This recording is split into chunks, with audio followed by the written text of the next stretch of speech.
Hi, I'm James Shillinglaw, and I'm here on the Isabella II in Galapagos. And I'm with Maria del Carmen, who's the expedition leader on this wonderful boat, wonderful ship. And we're having an amazing cruise here in the Galapagos. And we thought we'd like to give you a sort of little story about what a Galapagos cruise is. Everybody talks about it, and everybody wants to do it. But what actually do you do when you're on a Galapagos cruise? And Maria's going to tell us all about it, island by island. We're on about a 4-day cruise, and we're going to find out about that on Insider Travel Report.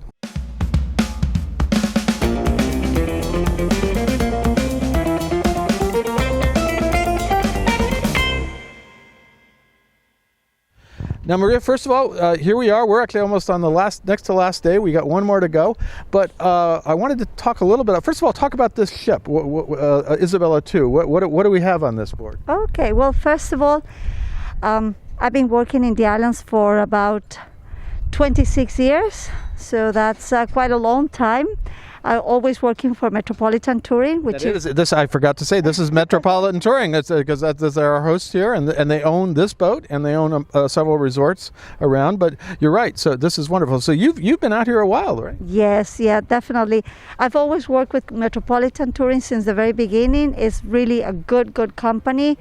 Ecuadorian based, so it's originally from Ecuador. The owners, the people who found this company over 65 years ago, Ecuadorians. So it's been in the family run, and now we have, of course, a big enterprise that owns Metropolitan Touring, but always Ecuadorian based, which is really good, and I'm very proud of working for them. So the Isabella II has been around for a while on the island, so over 25 years. It's a very beautiful vessel. It has a capacity for 40 guests. At the moment, we are only 19 on board. That's because of capacity controls for COVID and things going on. But you are also the only cruise ship right now doing the Galapagos, right? That's right. And for one thing, it makes us feel proud that we started in July. We haven't really stopped, and it's been fantastic. And our idea was to restart tourism with our Ecuadorian tourists, sure, our Ecuadorian guests who have not the possibility to come here.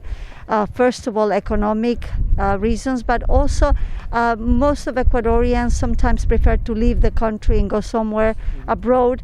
And this is the chance, this is the opportunity that they have to see, what they have in their country, what it belongs to Ecuador and belongs to the world, this amazing paradise. So we started like this. July, we've done pretty good. Some expeditions, we have more people than others. In some expeditions, we just run very few guests, like right now. Right. Last time we had more than 20, but smaller groups. And Jim, you've noticed that we have been with Ecuadorian families. Yeah, but now we have Americans. We have some French family. We actually are very international, and we all been enjoying each other and going out and seeing these wonderful islands. Let's talk about how we started. So we start in, what's the island we flew into, and when we met you at this, where we kicked off the whole thing. Right, of course. So we started in Baltra Island. Baltra Island is the main port, the main airport. That's a military-based island, and most of the vessels and the tours start from there.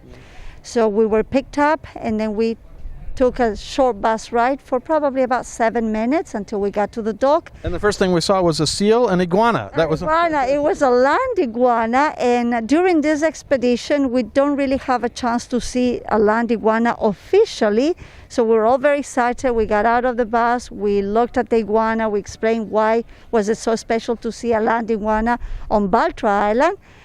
But then we got a surprise that on this trip on James Island, we got to see 2 land iguanas. Yeah, that was later. So I didn't believe you anymore. You said they're scarce, but there they were, and that was a big one, right? Yeah. So that was really lucky, and there's a story behind that that has to do with the National Park Conservation Project that I can go later on when we do the island of James. Well, let's start. So we got on Baltra, we got on the ship, we got acclimated, we had our boat drill, and then we actually went off and we did a first destination, right? Right, yes, and it seems so far away, Monday, that I don't know if you remember what we did the first afternoon.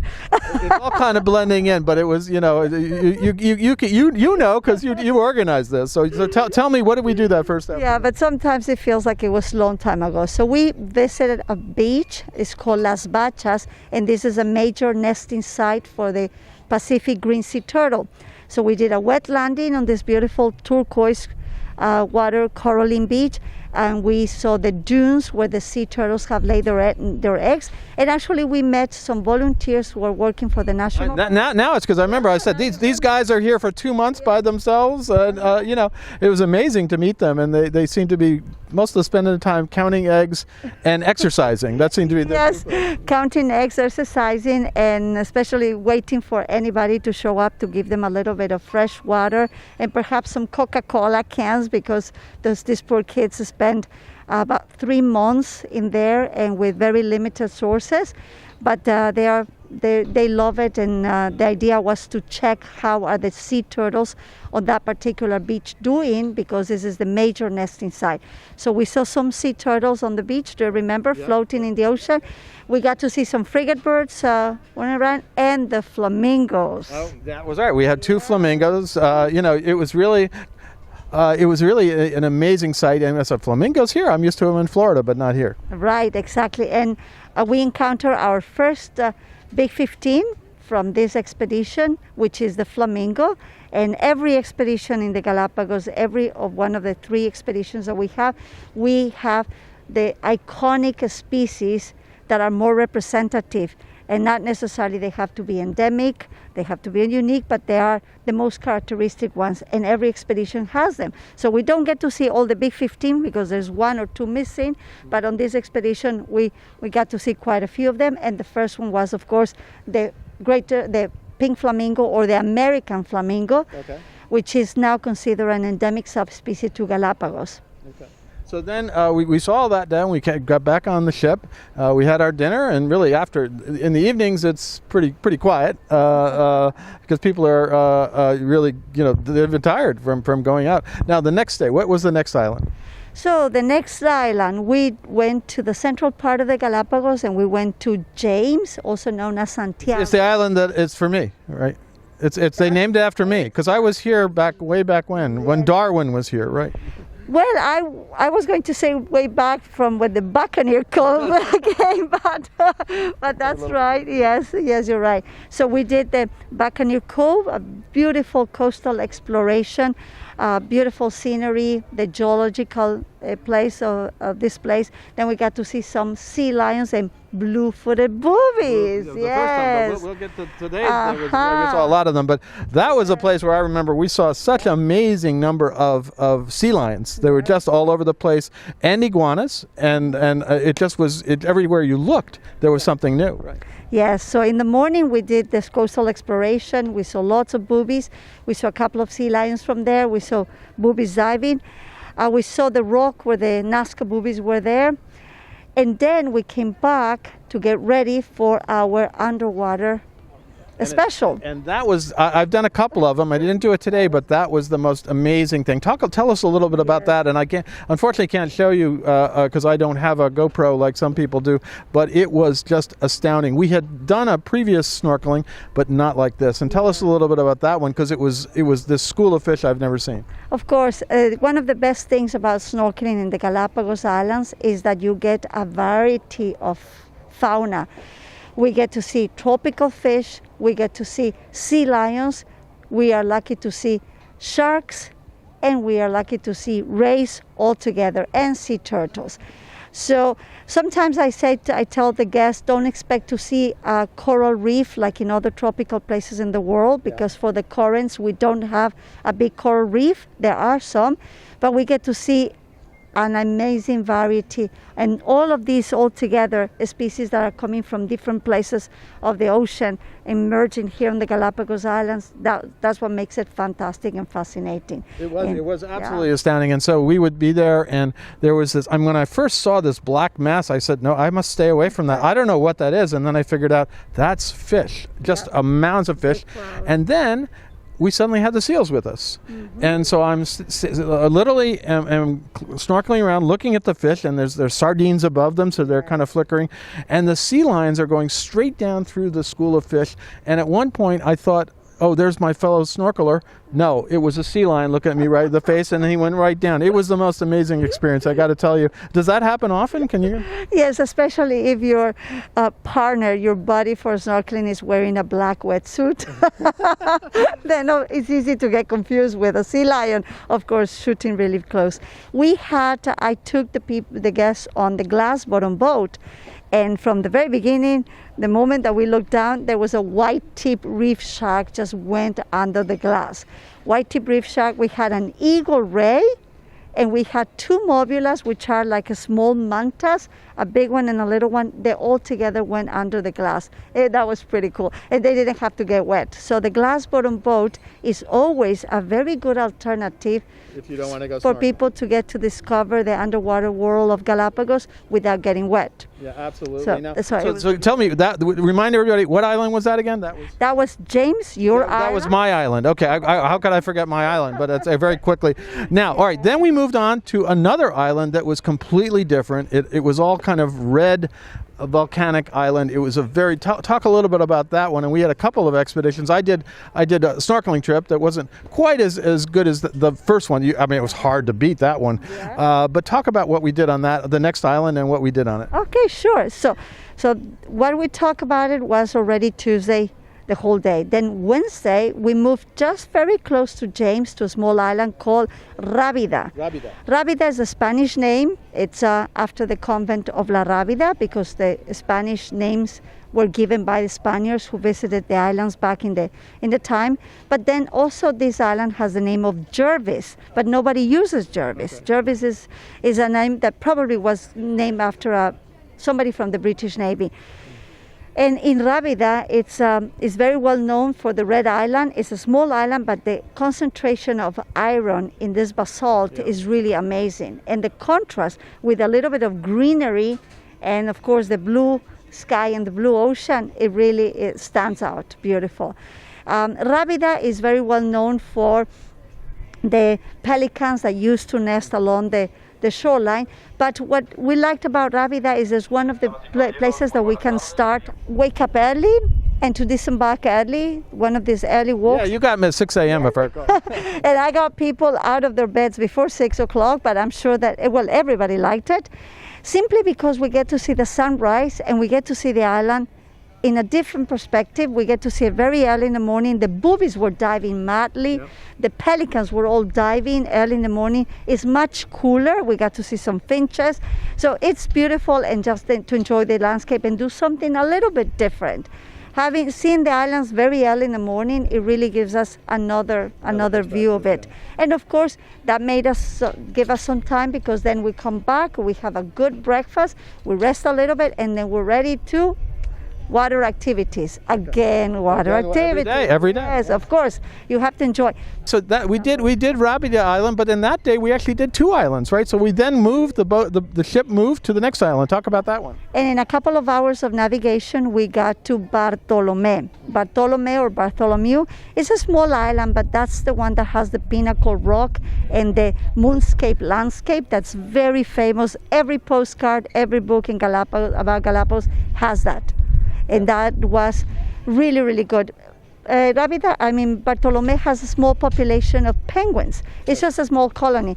So this is a chance that people get to snorkel with a penguin. Yeah, we didn't quite see that, but we did later in the day. We saw a penguin. But so we started off, if I recall, we went to the beach and we did some snorkeling around the pinnacle rock, and then we came back to the ship, and then we took on actually an amazing and talk a little bit about this, because we went up by boat, and it was a lot of us are wet landings, but this was on dry land. And as we were going to the steps, we had some welcoming guests, and these were several sea lions who decided that they didn't necessarily have to leave the steps. So they were just sitting there, including one little one who was absolutely amazing. Talk a little bit about that experience. It was really amazing. When the national park decided to do visitor sites back in 1959, when the Galapagos was declared officially a national park, a lot of places had to be a little bit fixed and arranged so the visitors could land without affecting the landscape, the geological formations, vegetation around, and even the wildlife like the sea lions.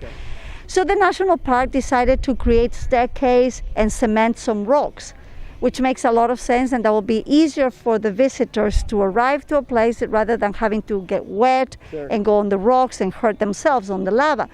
But nowadays, the owners of this place, the ones that live in here, the sea lions, they love to just bask on those cement areas and the stairs. So we have to walk around them, and then occasionally, at one point, the father was like yelling at the little one, and they went off.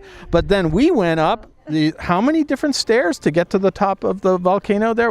It was like 300 some stairs, right? Well, I have never really counted them completely, but I know that there are a bit over 380 wooden steps, that they've been there ever since I've been working in the Galapagos. And even when I came as a tourist, when I was in high school for the first time, I remember seeing those steps. So they've been always there. And that helps to avoid erosion of the place, especially because this island is very much visited by visitors, and almost every boat in the Galapagos has Bartolomé as the beginning or the end of their itinerary. Well, it is such an amazing, as you mentioned, it's like a moonscape, and you climb up to the steps, you go to the very top, the peak, and there's a kind of a orange little monument, whatever, up at the top, and you take lots of photos, but as you take them out there, it really looks like the moon, and then you can look this amazing, so you really can experience that. I've never seen anything like that. So. Yeah, it is really good. I don't know who first said that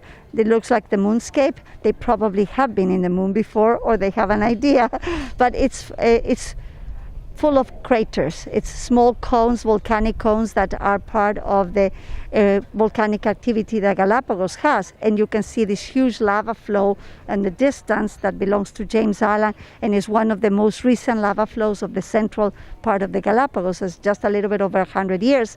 So that is what gives the look. It was an amazing sight, but then we weren't done yet, because then we came back to the ship, and we decided, at that point, we went searching for penguins. To look for the penguins. And you kept telling me, there's a penguin, and I'm like, okay, I see it. Then I really didn't see it, I have to be honest with you. You saw them, and I did see them swimming, because these are not what you would call, they're small, they're little penguins. But then as we were heading back to the ship, suddenly you caught sight of one right on the rock, and that one looked like a penguin to me. Yes, exactly. It was little, but that was the one that I always joke saying this is the property of the Isabella II, that's always standing there waiting for us, because they know, the penguins know that is Wednesday and they should be there, right? Yes, but you arranged a lot of animal life over the course of this. It's been amazing. It was an amazing sight. We got a little photos there. It was getting dark. It was a beautiful sunset. And then we come back, and now here we are today. And tell us about what island this is. So today we are on Genovesa Island, and this is known as the Bird Island. Or the Booby Island, right? And the Booby Island, we say everywhere you walk, every step you take, you're surrounded by boobies. and they're blue-footed and red-footed, right? And then there's another one. That's the Nasta. The Nasta. That's one I have to learn. I know there's three boobies, and they inhabit the mangroves up in the back, right? Yes, they do. So this morning we had an early rise. We got to see the entrance of the caldera, of the crater, because we are inside of a caldera right now. As you can see, right behind me is pretty much the mouth of the crater. And we came in around, it must have been between 6:15 and 6:30, and we had the most amazing sunrise. It was a big red ball, and this is the largest population, or the largest colony of the red-footed boobies. The red-footed boobies. Yes. Yeah. And you see the babies, and you see, and you'll see them kind of hidden. And then what's the predator bird, the bird above them that is always looking for stuff? Always looking for the boobies are the frigates. The frigates. Okay. Yes. Yeah. So they're up there snoring above. And meanwhile the boobies, and there I saw a few blues in there, but there's some reds, but they're mostly reds. And then we walked along this beautiful kind of inlet. We had to walk through the water and saw even more, right? Yes, yeah. The frigate birds are always here harassing the boobies, because their job is to be a pirate. Okay. Since they can't dive one of the ways that they look for food and nesting material is to follow the birds and pick them on their tail, on the rump, make them regurgitate the food, and before the food gets to the water, before it touches the water, the surface, the frigate birds get it. And that's it. Frigate birds are incredibly maneuverable, Right. and they're very light birds with a wingspan of over 7 feet. So we have a bird that is very light and very fast. And then the boobies are not fast or light, although they have beautiful babies that are all covered in this white fur. And then, of course, we had our sea lions. They had to show up as well, right? Of course, there are always the sea lions around.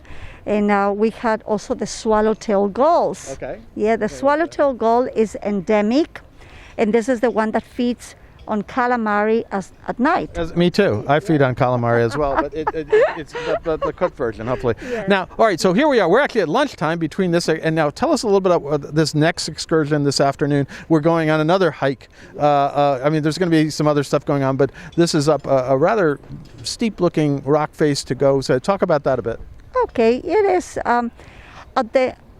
Basically, we are going to climb up the cliff, and you can see that right behind me. You can see the cliff of the caldera. This is basically the caldera of a sinking volcano.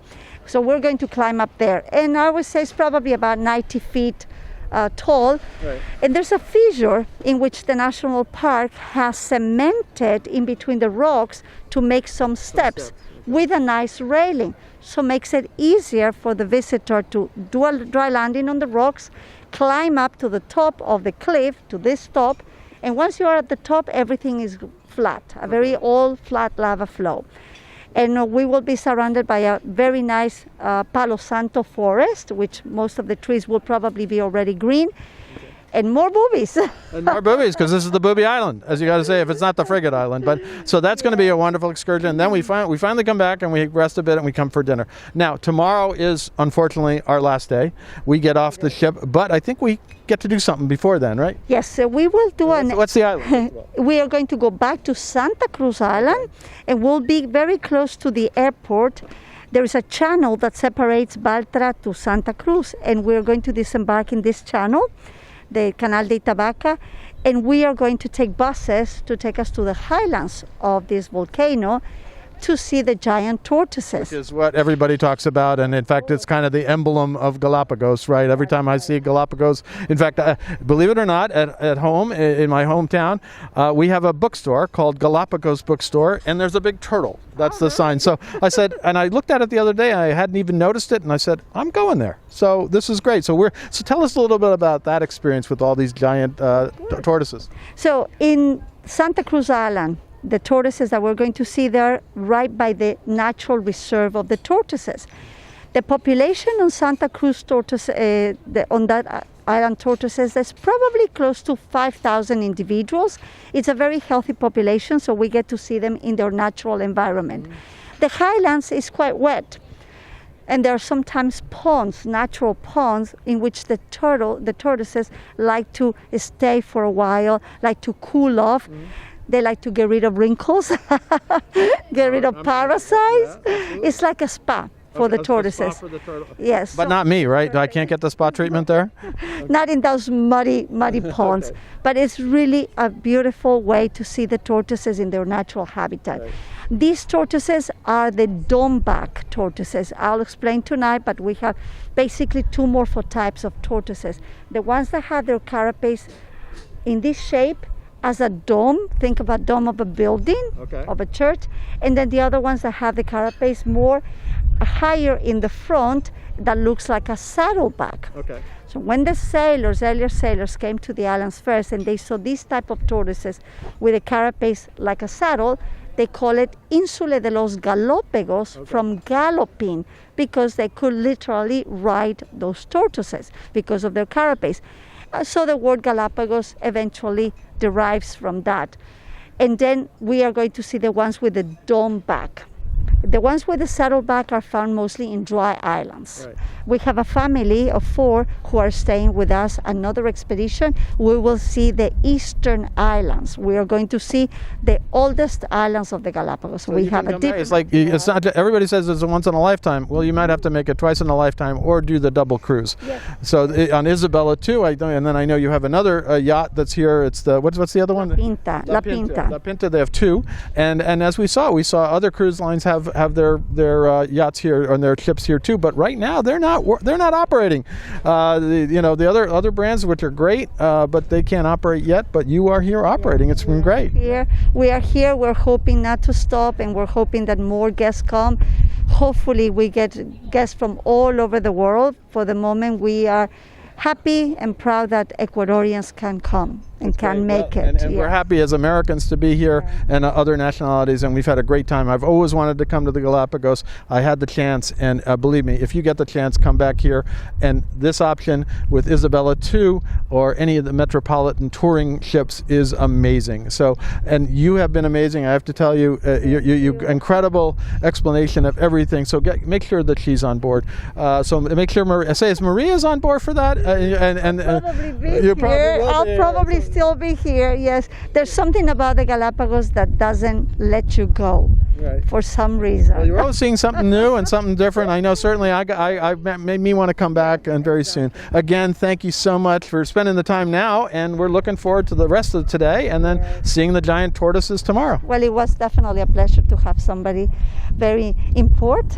Well, I don't know about that. I'm not as important as the sea lions. I think here I'm on the low end of the totem pole to the sea lions and the tortoises. But it's been wonderful to get to know what everybody talks about Galapagos, but until you're here, you don't really understand what it's all about. And volcanic islands, this is where you got to come. These are volcanic islands. Yes, I think the expectations are so different, really different, because there's so much that you can see in videos, in movies, National Geographic, BBC, but when you are seeing it right there in front of you, what's happening, that's like a National Geographic moment. Yeah.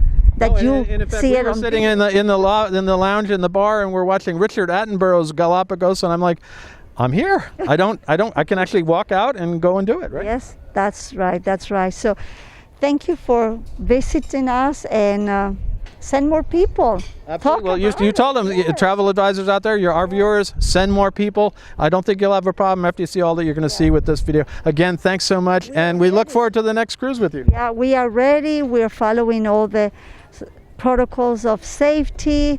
We're wearing always masks. We're cleaning ourselves. We're keeping social distancing. We're doing smaller groups. Right. Yes, with the naturalists. So we have naturalists and going just smaller groups, families together. So we are keeping, this is really a good time to come. Absolutely. Really. Again, thanks so much. And here I am. I'm James Shillinglaw. I'm on Isabella 2, Metropolitan Touring's Isabella 2. We got one more day left, and we're looking forward to it. And please send them on Metropolitan Touring's other ships. Galapagos is that destination that they've always wanted to see. And keep watching Insider Travel Report.